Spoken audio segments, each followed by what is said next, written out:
Growing a business is hard, but it does not have to be. Once a week, we take a break from the hustle and bustle in business to talk about innovations and what's new in the C suite. This is the Fractional C Suite Retreat, and I'm Joseph Frost. Pull up a seat at the fire, grab a drink, smoke a cigar, and just join me as we relax, learn, and get inspired. This retreat is sponsored by Your CMO, helping organizations grow with better marketing strategy. Welcome. Today's guest is the president and CEO of Steven Gaffney Company, an author of 6 books in organizational communication and change. Steven's an expert in honest communication and resolving conflict, a National Speakers Association certified speaking professional. Welcome, Steven Gaffney. How are you? Good. Thanks for having me on, Joe. Yeah, it's great to have you here. I'm excited. I've been thinking about what you and I talked about it just last week for quite a while, and I'm excited to get into it. But before I do, I want to open with just a simple question for all of our guests, which is, what's one thing that you think the C-suites out there need to know about today? An opportunity or something that you think is really interesting that C-suites just need to know about that they may not?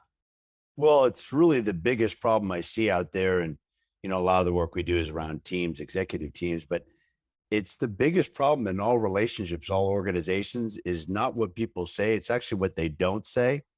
And in fact, that would be the big headline: getting the unsaid said, right? I mean, how often have you thought, why didn't they just tell me that? If they told me that, we could have fixed the problem. And so we do a lot of work around how to get the unsaid said, and we can even talk about that. But that's the one thing I would just want everybody to remember, because I think all problems can be traced back to, if they had just told me, we could have probably fixed the problem. So, how do you do that? Or how do you get that message across? Or what are some of the tactics to get those unsaid things said? Well, there's a lot of things, but I think the first thing is making people aware that that's the problem, right? So Dr. Will Schutz wrote a book years ago called The Human Element. He studied all these organizations, but he basically found out that the number one problem is lack of honest communication. But honest communication, not meaning about like truth or lies, is just what people just didn't say to each other. That's the form of honest communication. So a lot of the work we do is first making people aware. And then as soon as I say that, getting the unsaid said, most executives and people say, yeah, that's it. And here's an easy example of that. And then we could talk about ways to kind of address this. I was doing a session for a client of mine, a government entity, but do a lot in the corporate world. But anyway, this lady pushed back on me. She goes, I don't think that's the case, because sometimes you get the unsaid said and people get upset. And I said, Yeah. well, that's true. I said, well, give me an example. So she said, my coworker, my peer is not doing the right job and dropping the ball. So I let him know, look, you're dropping the ball and this isn't good. And he got really upset. And I said, okay, I can understand that. I said, but why did you say that? And she said, well, because I care about him. I definitely care about the organization, the mission, and I want us to all do great together and to accomplish what we're set out to do. And I said, did you say all of that? And of course she said, no. I said, I want to contend. I want to push back and say, in response is, when you really look at most problems, it isn't what people say, it's what they don't say. I mean, think about it even just on a human level, like somebody's feelings get hurt, right? Because you share something. Well, hurt feelings don't make people leave a relationship or check out. It's that when somebody's feelings are hurt or gets upset and we just leave, or the other person leaves. But if you stick with the person and you say, look, I don't mean that, it's not my intention, but here's what I'm trying to do, a lot of people are very understanding about it. So I think the first thing is being aware of the problem. And then we can go through a whole bunch of strategies. And so here's one as an example, creating emotional safety. So, most of that stuff out there is around psychological safety. Of course, you've heard about that, and most people have. But I don't like that term, because psychological safety, I mean, what is that? I mean, it's too cerebral. The bottom line, people need to feel safe. So you might say, okay, well, how does that play into it? Well, have you ever given somebody honest feedback and they flipped out? Yeah. And then next time you ask them or next time they ask us for feedback, we just go, oh, I'm not going there. Yeah.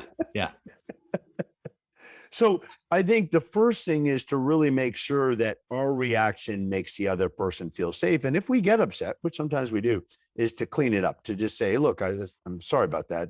I'm glad you told me that. And so another strategy, and I'll just throw this out there and then we can go wherever you want, is rewarding honesty. And if you think about it, how often have organizations done like these employee surveys, right? And they take 6 months or 8 months to get the feedback to the employees. And so people say, well, I feel safe to speak up, but nothing happens. So there's no reward, there's no payoff, so it's a big issue making people feel safe, but then on the other hand is rewarding honesty, all of which we can talk about. And there's a lot of other strategies, but those are some of the things. When I can see times where you might say too much, then like, when do you know when do you need to stop? Sometimes you don't want to say the unsaid, or maybe you shouldn't for certain reasons, or maybe you should. I don't know. How do you filter that? You start building this culture of complete honesty, and then at what point does it stop? Well, can you think of an example? Because I can just respond overall, but if there's an example that comes to mind, I can kind of go through how that would be. Something where somebody might say too much. Yeah, I mean, it's hard for me to think of a specific example, but I can imagine, it's probably hard to really say too much. As I'm reflecting on my question, there's probably nothing that you couldn't say that you shouldn't say. Yeah. In a true organization that's open and honest and appreciative of that, and that's inside that culture, there rarely you rarely could cross the line, I would guess, is what you found. Yeah, I agree with that. There are some situations so first of all, there's certain things that we legally and ethically can or cannot say, that kind of thing. So let's put that aside because those are kind of obvious, some things are just wrong to say and that type of thing. And hopefully we wouldn't think that way, but whatever, it's not right to say.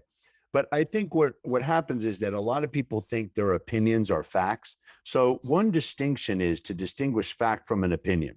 So for example, if we think somebody is lazy, disrespectful, or rude, let's just say, and we say that, well, okay, you could look at, should we say that? But the other thing is that's an opinion. What are the facts? So let's say the fact might be they didn't respond to our email. And how it lands with us, our opinion is that they don't care about us. Well, if we just say to the person, look, I just want to be upfront, you don't care about me. Well, that's sharing my opinion as if it's a fact. So we do a lot of work around distinguishing fact from opinion, because you can communicate the facts. So a really safe way to have an honest conversation is to present the facts and then ask a question. You don't even have to share a lot of your opinion. For example, you might say, look, I noticed I haven't heard back from my email, and I heard through the grapevine that you're upset. What's going on? Or can you help me understand where we are with that? Or is there anything I can do to improve things? That would all be safe to say. All I'm eliminating is my opinion. And there's another exercise we do in a lot of the work or a lot of the company, a lot of the organization we do work with, and that proves, and here's a startling thing, 50 to 70% of our opinions on a daily basis are wrong. In fact, most what people think in their head on a daily basis is just incorrect, but people think they're right? Because we remember that. So that's a big distinction, is distinguishing fact from opinion, and then at least communicating the facts and then asking a question. Does that make sense? Absolutely. Yeah. That helps. I guess where I was going with my thought was also, we have assumptions about how people are going to react to things we say.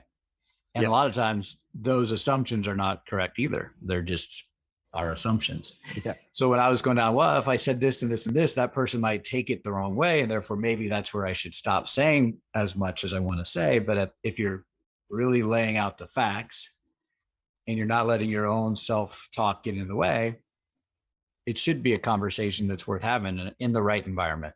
Or at least finish off, right? So we could say our opinions, but then make sure we say the rest. Look, I care, and this is the reason why I'm explaining it, and this is what I'm trying to do. The problem is that usually it's not usually what we say that trips us up, it's what we leave out, and it's just sharing it all, and then usually that goes well. And even if it doesn't, in the end, it works well. I'll give you an example. So we do a lot of work with executive teams, and so this president of this organization hired me to obviously do a session to work with the team. And so part of the work we do is interviewing people privately and finding out what are some of the issues. So he was saying, look, I want to hire you because the team isn't working as effectively, and he had a lot of challenges with them. But what the report came back was he was the problem. And so, so, because we're from the outside, people feel safe to say it. And we only say things that, there's other people that say, not just one-offs. And so he got upset. I got to tell you, Joe, he didn't like it. And so I said to him, look, when's a good time to find this feedback out? I mean, and let me coach you on what to do about it. So I worked with him on changing some of those behaviors, and it all worked out well. And in the end, he was happy. But so where am I headed with this? Sometimes we say feedback and initially it is upsetting, but if you stick with it, and on the other side, we have to make sure we make people feel safe and we use their feedback in a good way. But when you really think about it, I work with a lot of executive leadership teams, and it's a big issue what they're not saying to each other. And you got to get that unsaid said. I love it. Now that kind of transitions into the area that I wanted to talk about that you mentioned, is that a lot of teams work as committees. There are a lot of groups work as committees and not teams. And I'm curious how you came about that understanding, and then how you differentiate the two. That was a big aha moment when you mentioned to me. I'm like, that makes so much sense. I'm just curious how you evolved to that point, and then how you differentiate and make people aware of how they're acting and behaving as teams or as committees. So first, let me kind of back up and just say, for people listening or watching or whatever, the work we do is all around, as I said, executive leadership teams, but specifically it's around creating consistently high achieving teams. And I don't like the word or the terminology high performing teams, because I think it's a little bit dated and it's missing. Performing could be confused with hard work. And it's really about achieving, producing results, and then how to do it consistently. And there's 5 characteristics of a consistently high achieving team. And one of them is what you're referring to. And if people want to know, they can send us an email, and I can send them in a document. It doesn't cost any money, and they can kind of see how they're doing. But the first characteristic is it operates, a team wins and gets challenged together. A committee wins or loses separately. Yeah. And in other words, they all kind of have their own agenda. And my experience is that most leadership teams, most of them are really committees, and they're not teams. And the first person who got me thinking about this distinction is Alan Weiss. And he wrote a book called, and written many, many books, but one of his best-selling books is $1 Million Consulting. People can look him up. He's been a mentor to me, and I've really learned a lot. But he made me aware of that distinction, and there are other distinctions. But when you really think about it, you sit there with the teams, and they represent their own area. And then as soon as there's a problem, they go, well, Joe, I'm doing the right job. They're messing up. Well, that's a committee, right? Because a team would say, well, that person is dropping the ball, but how can we help them out? Because we're all going to win or get challenged or win or lose together, versus a committee. So when I go through that distinction, a lot of people realize, you know what? We are a committee. So we got to address what it is. The second characteristic, which kind of helps with that, is thinking of the team first and then position second. Team first, position second. And if you think about it, a lot of people go to a leadership team or team, and they think they should represent their area. But that's not correct. They should think of the team that they're participating in first, and then back into the position. And so an example of this, I had a client of mine that took this principle and changed things. And what he did is he took over an organization that wasn't doing well. And he said to his leadership team, look, I want you to leave your position at the door. When we meet as a leadership team, everything's fair game, and you have the right to challenge each other. And we want to work at them. We want to have debate and think of the team, the organization first, then the position. And within a year, they had almost doubled their revenue, and they cut 30% of the workforce. But what's startling about the 30% of the workforce is it wasn't because they needed to cut it, but there were so many duplicate areas that people weren't sharing with each other. So they had built their own little resources, right? Because when we don't trust another area, we develop a little bit of a backup area. So that's how it all fits together. And it's almost magical when you think about it, because it begins to explain why a lot of teams aren't doing well, because they're representing their area. I don't know if you've seen that, but it's yeah, I see a lot. And it's particularly common amongst, I would say, like growing teams, new team members, teams that have been around for a long time and really comfortable with each other. You don't see it as much, but some of the newer organizations or newer leadership teams that evolve is where I see it.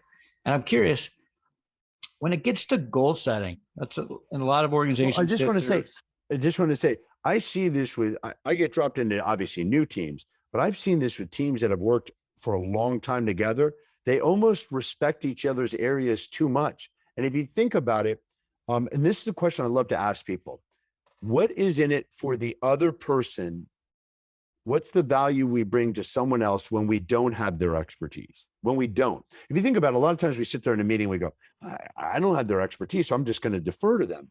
But actually we bring value to them because we don't have their expertise. And that's of course, because they're in that box, right? And so what you tend to find out is organizations, they've almost developed these little silos, right? And because we're too respectful instead of challenging. So anyway, I just want to throw that out there because I see this a lot. And the reason why I want to bring this up is because when people go, oh, my team's been together for a long time and I can see that, look, that's just, these are easy fixes. We just got to deal with that and move it forward. But anyway, you're starting to say something about goals. I just wanted to make sure I got No, thanks for pointing that out. Cause I didn't want to make it suggest that it's pervasive against all, across all organizations and all teams and tenures.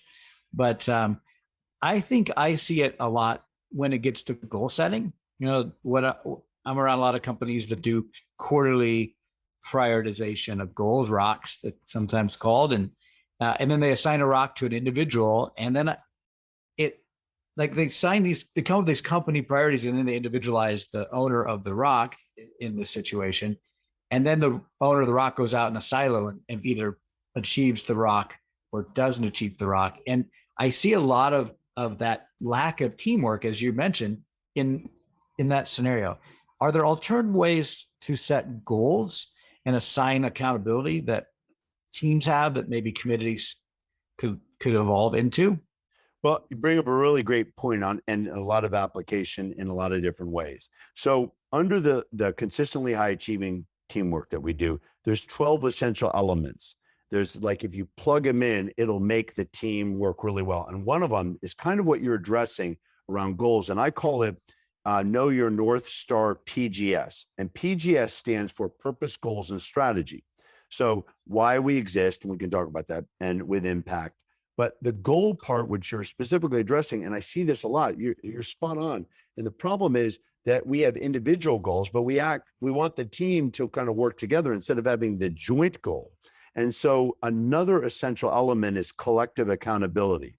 And so the collective accountability is we're all in this together. So you're right. If I sit there and I assign somebody a goal, but I don't make it part of a team goal, and there are reasons to have individual or area goals, but if we don't have a joint goal that we hold everybody accountable to, then no wonder it's not working as a team. I'll give you an example.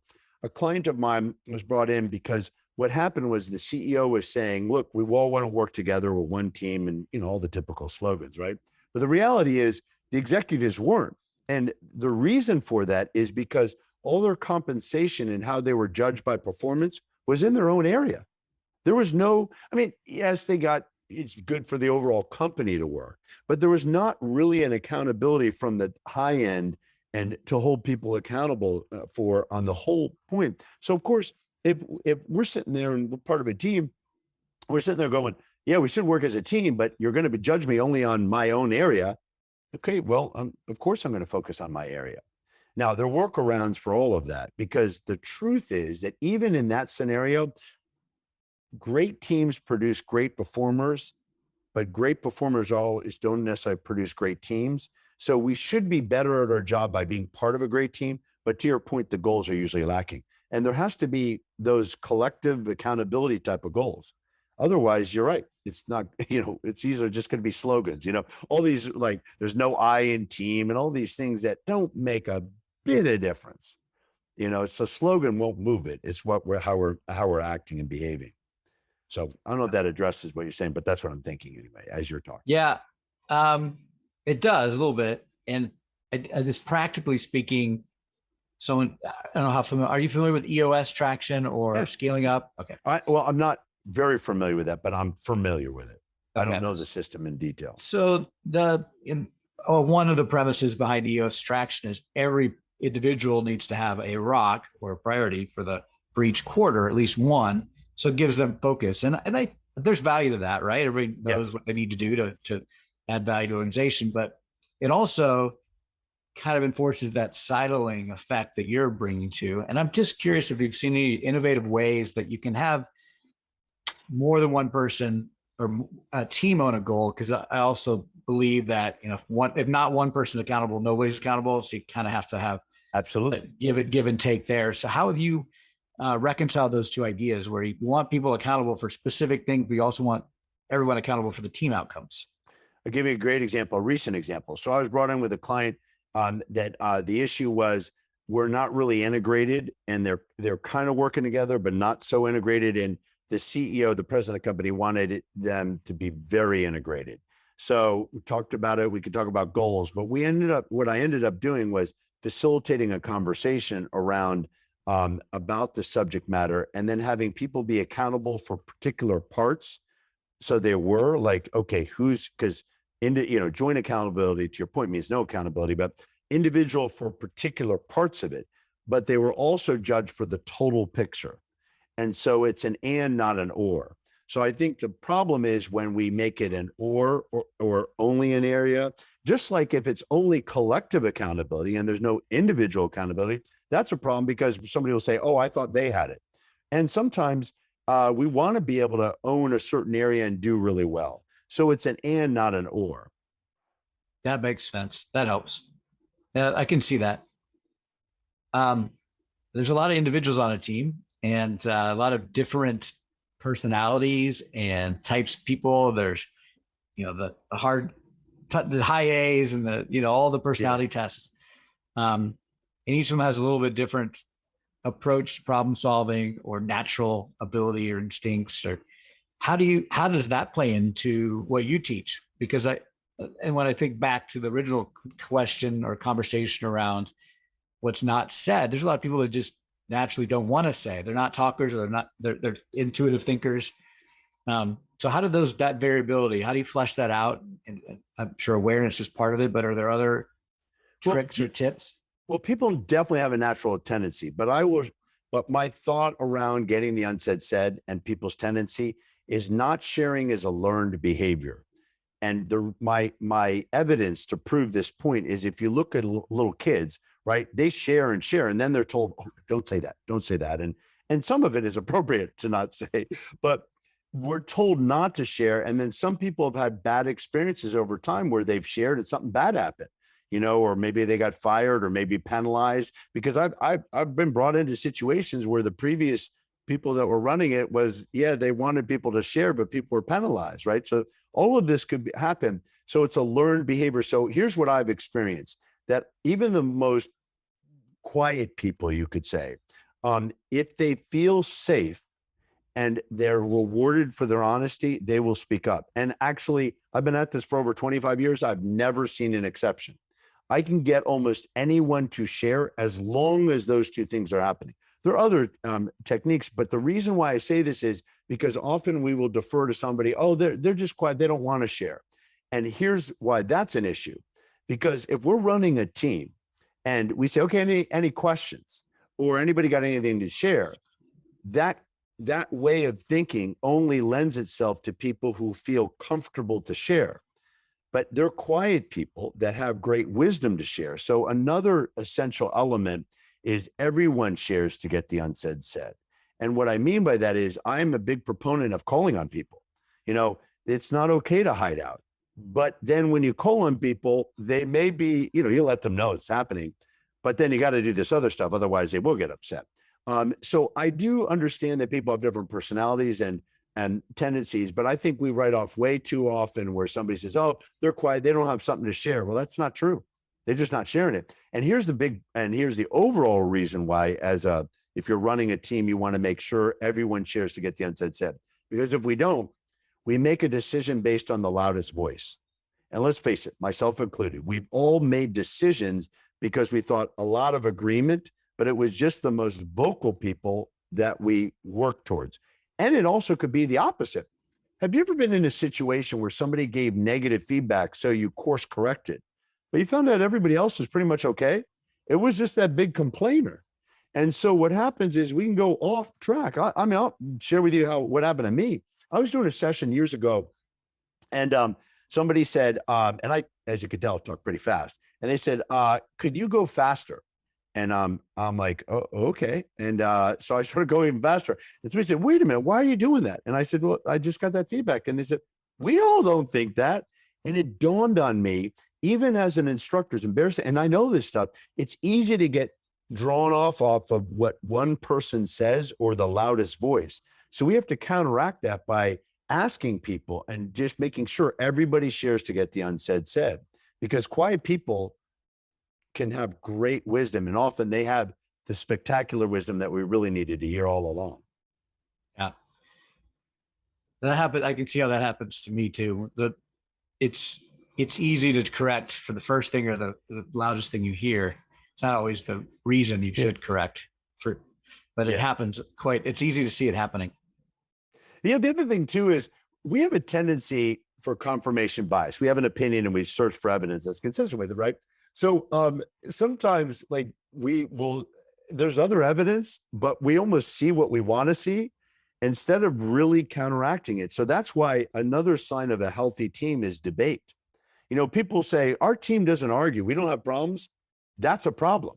I mean, have you ever heard of a couple that say, oh, we never argue, and then they get divorced? I mean, the thing is, it's healthy to have debate. So this is what I often say to people.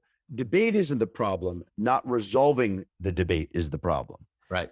We want to have a debate. And here's something else that I found that's kind of counterintuitive, or often we don't hear this. I don't think anybody's afraid of conflict. I think people are afraid of unresolved conflict. They're not afraid of conflict. They're afraid of unresolved conflict. And here's my evidence. Even people say, well, no, I don't like conflict. I'll say, is there anybody in your life that you speak your mind to? Like you just will let them have it. And they can usually cite a spouse or a child or a best friend. And I'll say, why do you speak your mind there? And when they think about it, it's because they know I'll get it resolved. Somehow it'll get resolved. But when we feel like if we speak our mind, it won't get resolved, there won't be a payoff, we won't share it. So it's really, I like to turn things on its head where people like see these phrases. It's just not correct. People are not afraid of conflict. They're afraid of unresolved conflict. Yeah, I see that. Makes good sense. So in a high achieving team, who's the leader, or how do you define leadership within the team?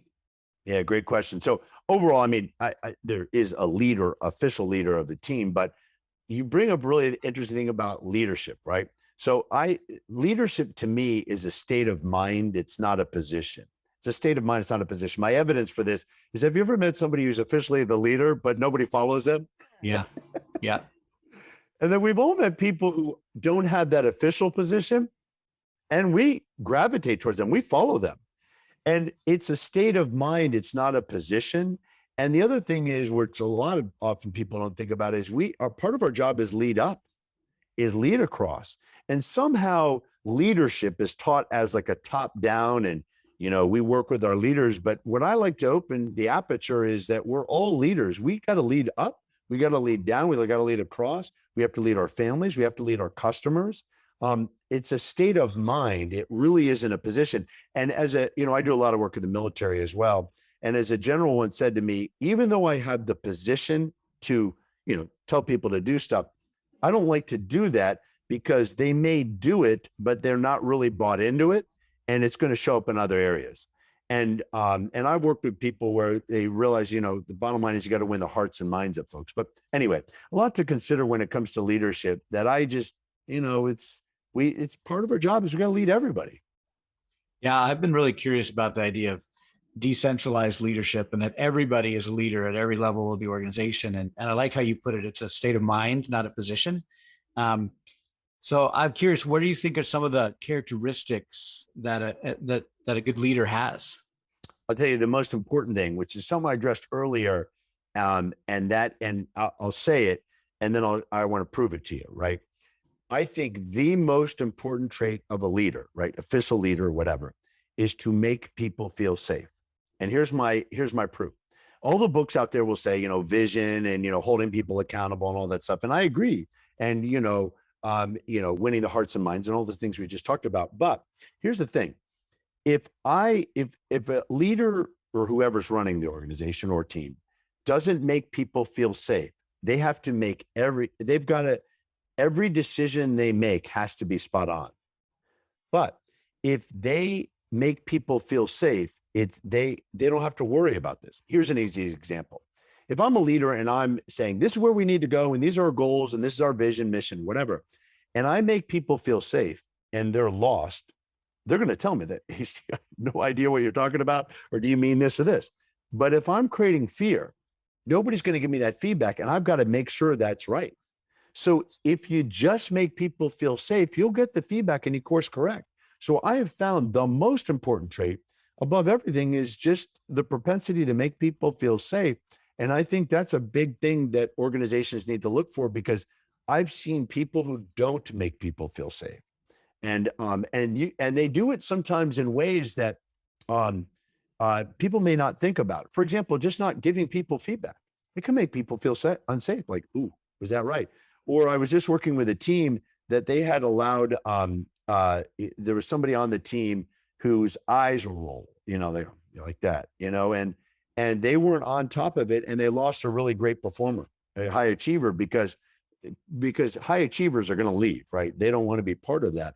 And so it's really about making people feel safe. There's a lot of other attributes, but I think it really comes down to at least checking that box, which is not easy, especially when we hear things we don't like, but it's still good to hear it, and making people feel safe. If you extend the team to include a fractional professional, what are some of the nuances that come into play? Well, it's something we talked about even before starting, which I think you're spot on. It's about building trust quickly.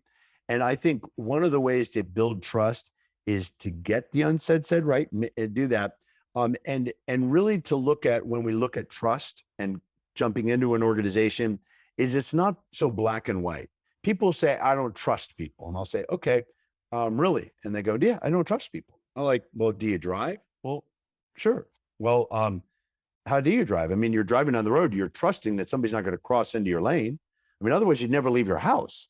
So the truth is, and then I'll say to people, do you think the person's going to rob you? Well, no, I don't think that. And so what you really realize, it's certain types. So I think when somebody gets dropped in an organization, that everybody's wondering about them. And one of the things I think that's important is to be vulnerable and share that, right? Because they try to act acting like they know everything, or not rather than asking questions. Some of the best leaders I've worked with ask a ton of questions, and they share things and look, we're at this together. The worst ones jump in an organization, say what everybody needs to do, and people just kind of back off. That's what I've seen. How about you? What do you see out there? Yeah, well, what you said earlier about not the unsaid, now that's being able to say, a fractional professional has the ability to go into an organization and say more of the unsaid than a full-time person might feel comfortable doing, because the eggs aren't all in one basket. Yeah. And when someone understands that, embraces that, and goes into an engagement and says some of the unpopular or the unsaid things that maybe other people haven't said in the past, I think that's a way they can build trust. I think it's a really good opportunity. And it's in a way, it's being vulnerable as well. The unsaid things are some of the vulnerable things. I think if a fractional professional can really embrace that concept that you shared at the beginning, I think that could be super powerful in building that trust early in an engagement and connecting with the team members. Yes, I think so. It's hard for a fractional professional to feel like part of a team. So that's why I asked the question, because you do feel like you're on an island, or you've got your area of focus, and you're fractional for a reason, because they don't have anybody else that does it. And so they're bringing in for that expertise, but not everybody else is rooting for you and helping you perform your duties, because you're the outside paid fractional. It's your job, not their job. And I think that teamwork concept is harder for a fractional plug into.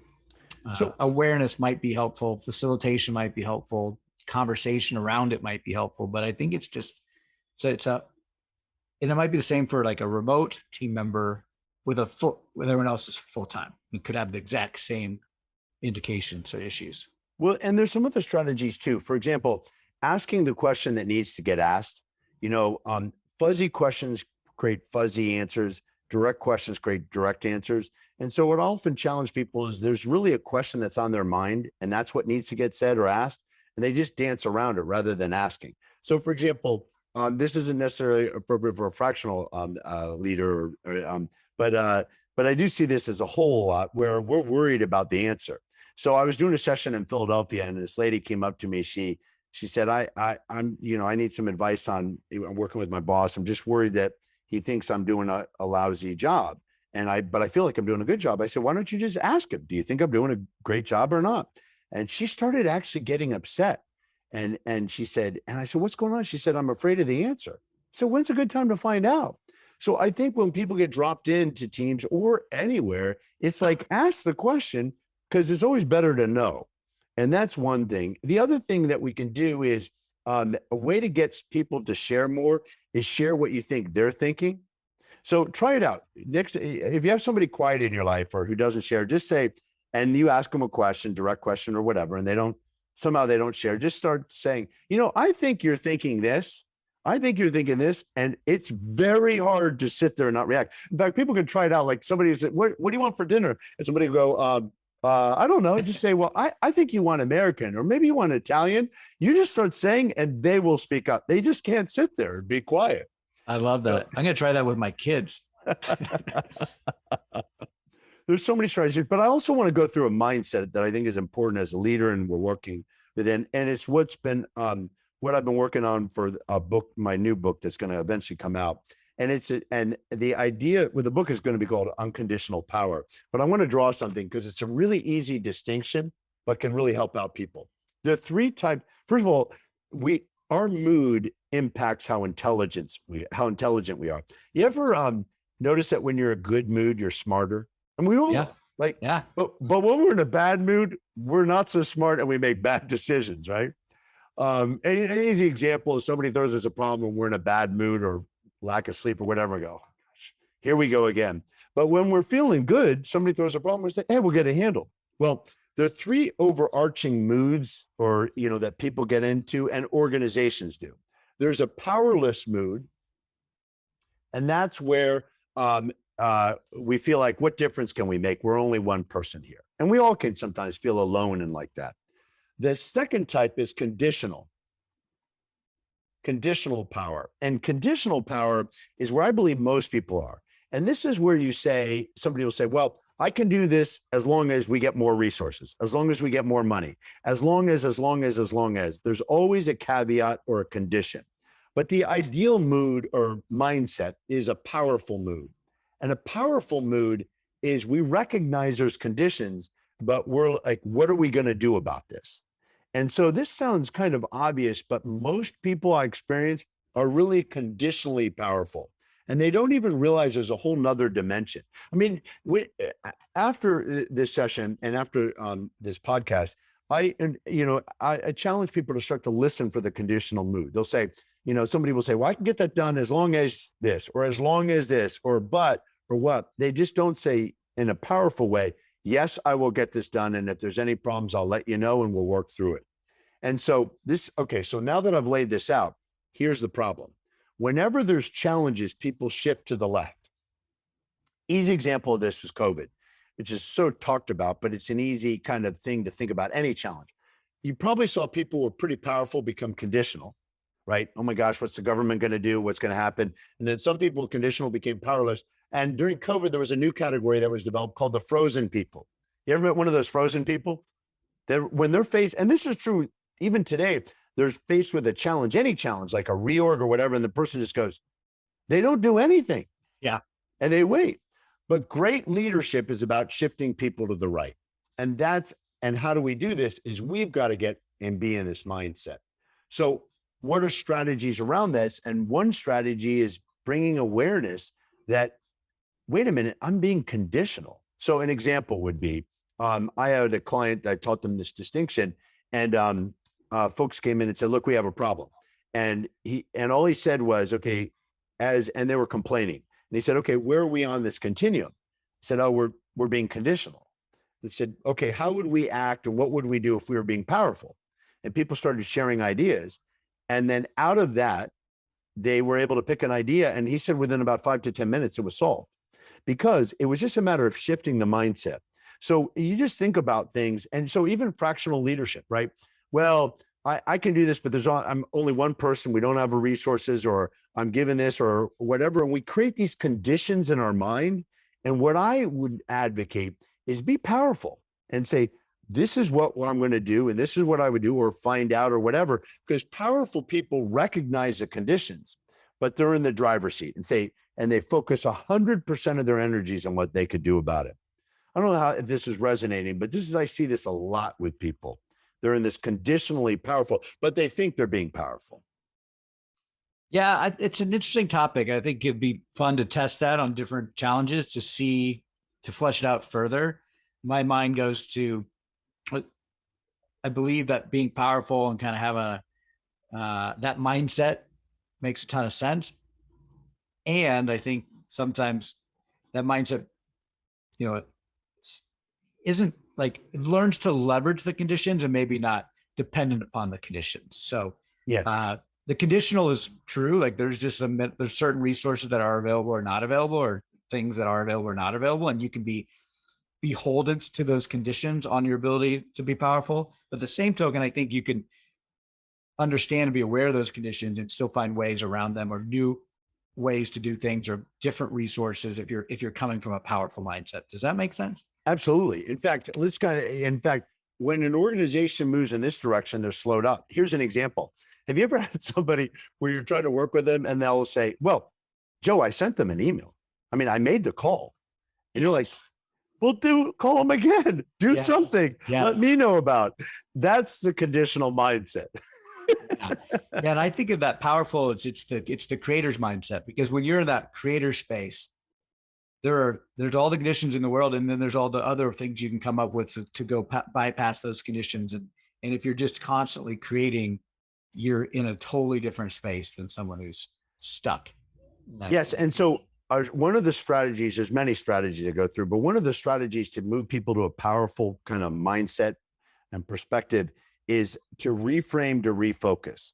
And so, we all know about reframing, or in case people don't know, I mean, you have a problem and there's a frame around the problem. Well, some people have a conditional frame. If we create a powerful frame, it can make a huge difference. And there are 3 types of reframes that I found really useful.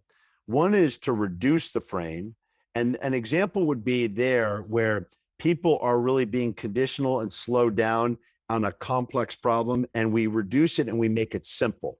Like, I mean, it takes, I think Albert Einstein or somebody said, it takes genius to make something simple. It doesn't take any genius to make it more complex. Have you ever met somebody who just can take something complex and make it really complex? And so people then go, oh my gosh, I don't know all these things. But for example, if we, so I worked with a client, and their pipeline was not good. It was not good at all.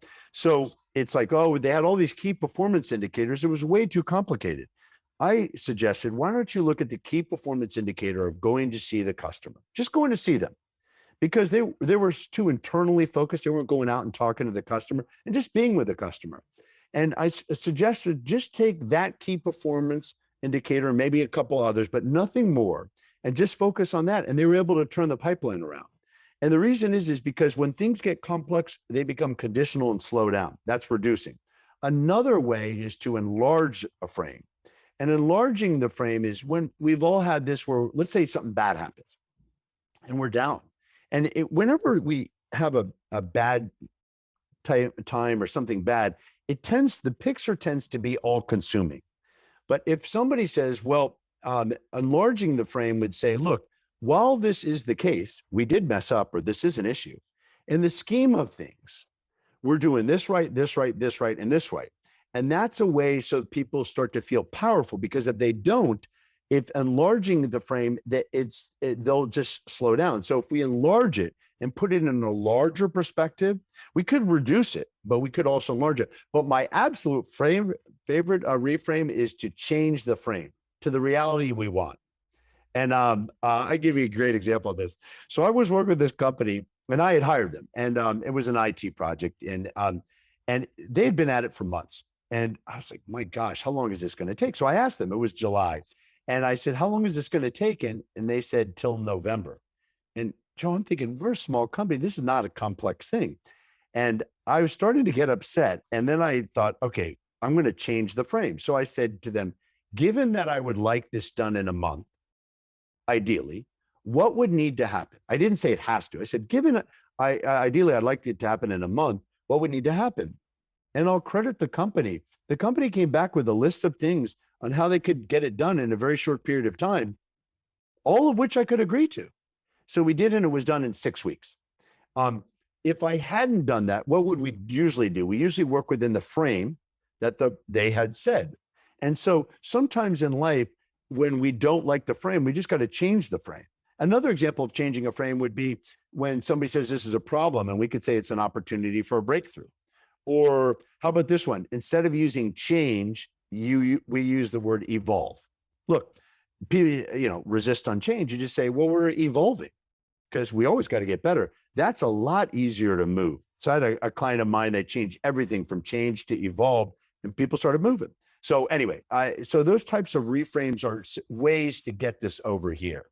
I don't know how this is resonating, but these are some. Oh, it's great. Yeah, no, I love it. I love frameworks like that. And it just helps you think differently, and excited to get that book out. When's it coming? It's going to be out. It was supposed to be out in October. I imagine now it'll be around November. It got slowed up on a couple of things, but they can look at it. What if I wanted to read that book in July? What would happen? I love it.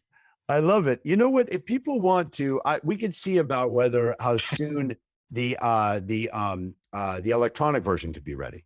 Yeah. So that is something. Actually, I like your question because I hadn't really thought about pushing to get the electronic version out. So we can do that. And there actually are shorter versions that we can get out.